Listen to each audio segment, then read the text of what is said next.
Por que todo dinheiro carrega uma imagem? Porque a imagem revela quem está sendo adorado. Então a imagem que algo que tenha valor, algo que tenha algum preço, revela aquilo que está sendo adorado naquele lugar ou através daquele objeto, e no nosso caso aqui nós estamos falando do dinheiro, né?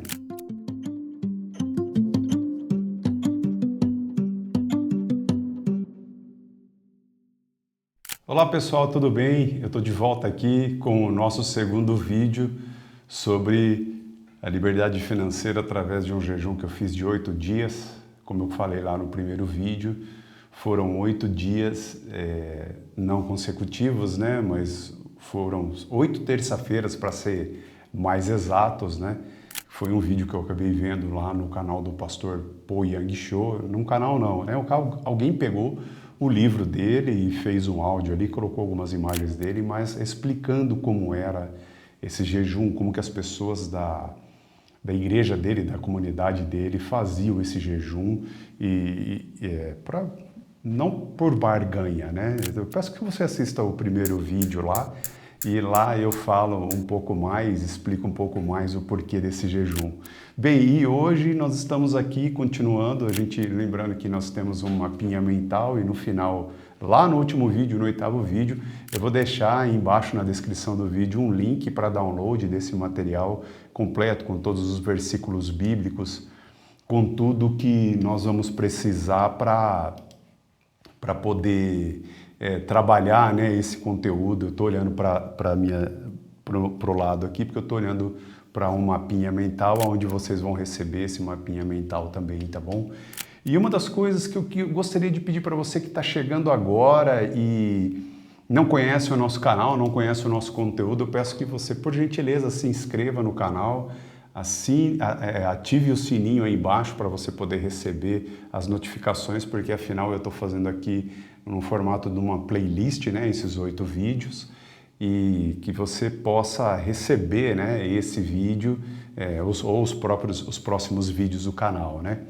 Então, olhando aqui para o nosso mapinha mental, nós já falamos sobre o primeiro vídeo, né, sobre o primeiro dia do jejum, no primeiro vídeo, desculpa, que é o jejum que abriu os meus olhos, né? E aí tem alguns versículos base aqui, que depois mais para frente vocês vão poder acompanhar de acordo com o mapinha aí. E eu tenho uma pergunta para fazer. Você já parou para pensar que o dinheiro carrega a imagem? Por que todo dinheiro carrega uma imagem? Porque a imagem revela quem está sendo adorado. Então a imagem que algo que tenha valor, algo que tenha algum preço, revela aquilo que está sendo adorado naquele lugar ou através daquele objeto, e no nosso caso aqui nós estamos falando do dinheiro, né? E tem uma passagem muito interessante, vamos lá para o nosso mapinha lá, que quando Jesus pede para pegar uma moeda lá em Mateus, de quem é esta esfinge e inscrição? Dai, pois, a César o que é de César e a Deus o que é de Deus. Então o que Jesus estava querendo dizer aqui? Jesus não estava falando somente de valor, ele não estava somente falando daquilo que o dinheiro representava, ou o imposto aqui no caso, né? O Jesus estava falando que quem estava naquela moeda, quem estava naquele dinheiro, era revelado quem era o senhor daquilo. E aqui no caso, né, como respondeu ali, é César, né? E aonde tem imagem, aquilo tem valor. Lembrando que eu vou falar depois do versículo de Gênesis, né, que fala que Deus criou a gente à sua imagem e semelhança, né?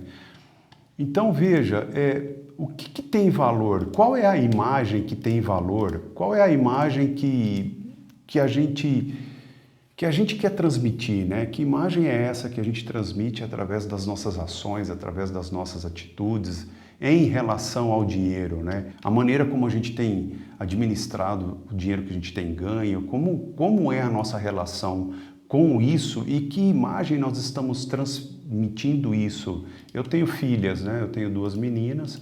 Então, assim, que imagem a gente está recolhendo, que imagem eu estou transmitindo para as minhas filhas em relação ao dinheiro, né? Eu estou dizendo para elas que o dinheiro tem mais poder e a gente vai acabar adorando mais essa imagem, esse dinheiro, ou nós vamos deixar que essas situações onde envolve o dinheiro, elas sejam trabalhadas através do Senhor, através do Espírito Santo, né? E no segundo versículo ali de Gênesis fala, né, que, como eu já falei lá, que Deus criou, pois o homem à sua imagem. O que nós temos transmitido de valor? O que nós temos transmitido através daquilo que Deus colocou nas nossas vidas em relação às nossas dificuldades? E nesse caso aqui vamos falar financeira, né? A gente tem entregue, a gente tem feito com que a gente tenha acreditado na imagem que o Senhor colocou em nós, na imagem que o Senhor fez através de nós em relação a essa situação aqui. Qual o valor que nós temos dado tanto para a imagem do dinheiro quanto para a imagem daquilo que o Senhor tem impresso em nós, né? Então, se a gente tem a nossa total confiança em Deus e não no dinheiro, a gente vai passar a adorar o Deus que permitiu que o dinheiro fosse criado, porque o dinheiro não foi criado do nada. Tudo está no controle do Senhor, inclusive toda a criação de toda moeda, de todo dinheiro, de tudo aquilo que tem valor, né? E para complementar, em Mateus fala que ninguém pode servir a dois senhores. Ou serve um e aborrece o outro, né? Não existe, não tem como servir a dois senhores e ser feliz e ter uma vida plena. Ou você vai desagradar um, ou você vai desagradar o outro. Então, quais são as nossas atitudes que têm feito com que a gente adore a Deus e agrade a Deus para que as coisas que precisam ser corrigidas em nossas vidas, no caso aqui financeira, elas entrem naquele lugar onde o Senhor está, para que tudo seja ajustado, para que tudo leve à verdadeira imagem, né, daquilo que Deus tem criado, daquilo que Deus tem feito no nosso meio, né? E quando o dinheiro ocupa algum lugar, né, que aí a gente começa a tomar o dinheiro, às vezes até como o Senhor, porque existe uma preocupação, claro, de pagar uma conta, né, a gente tem as nossas necessidades, precisa comer, precisa, né, ter os cuidados ali, só que assim, como que nós temos nos comportado? A gente tem colocado o dinheiro como centro das nossas decisões e prioridades, ou Jesus, que aí não tem como a gente servir a dois senhores. A gente está passando por uma situação aqui em casa, aqui, em relação ao IPTU da nossa casa. Nós tivemos que parcelar ele porque é um IPTU, assim, meio alto para o momento, né? Então, assim, eu confesso que eu tenho andado bem preocupado com isso, porque o IPTU é uma coisa que, se a gente deixar de pagar, a nossa casa pode ir para leilão, ok? A gente pode perder um bem, né? Quem deixa de pagar o seu IPTU. E até essa noite eu levantei, era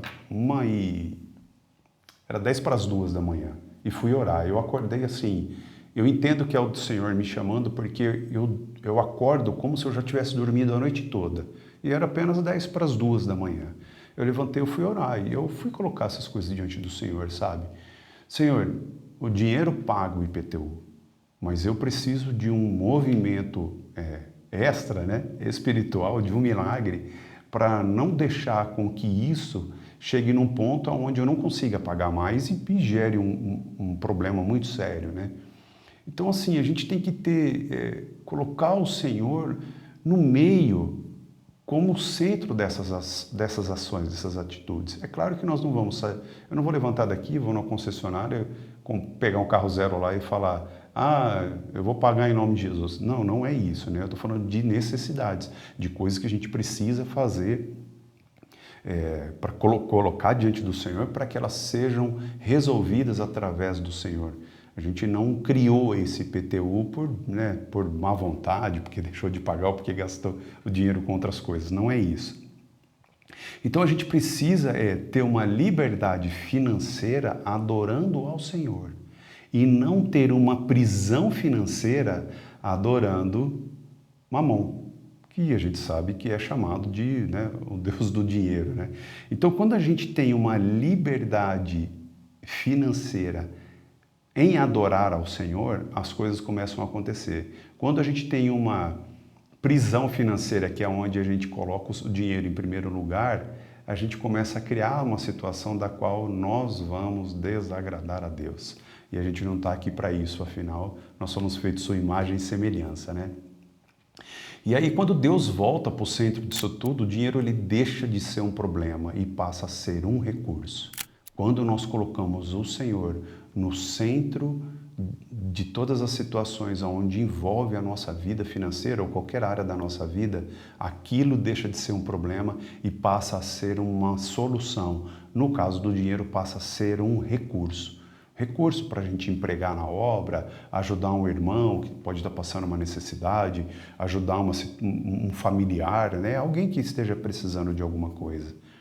Então hoje fica aqui a minha mensagem para vocês no segundo vídeo aqui do nosso propósito. Como eu já falei lá no primeiro vídeo, eu vou deixar depois esse mapinha mental para vocês lá. Hoje nós estamos no segundo vídeo, a imagem revela o valor. Eu espero que você tenha a imagem do Senhor muito bem alocada, muito bem centralizada em todos os seus pensamentos, em todas as suas orações, em todo o seu posicionamento em relação à sua vida financeira, que é o que a gente tem buscado aqui, trazer aqui nessas mensagens. Eu espero que esse conteúdo ele possa falar com você, ele possa trazer falar com você de alguma forma, trazer algum direcionamento para você, para que você entenda como que nós devemos tratar o dinheiro, não o dinheiro como centro e atenção de tudo, mas sim o Senhor, para que a gente possa ter as soluções e o dinheiro deixa de ser um problema e passa a ser um recurso tanto na minha vida quanto na sua vida. Eu gostaria de pedir mais uma vez, se você ainda não conhece o meu trabalho, se você ainda não conhece o canal, eu peço que você se inscreva aqui embaixo, por gentileza, deixe o joinha, deixe um comentário para eu entender, e seria legal até ouvir, né, o que você tem feito para ter o Senhor como centro da sua jornada, né, quer seja da sua jornada financeira, qualquer área da sua vida, deixa um comentário aqui embaixo. Eu vou deixar do lado o vídeo anterior e do outro lado o próximo vídeo, né? Que seria o vídeo 3, esse é o vídeo 2, para que você possa acompanhar esse material nosso, tá ok? Que Deus te abençoe, eu espero que essa palavra possa ter falado ao seu coração e te ajude a ter um direcionamento para a sua vida.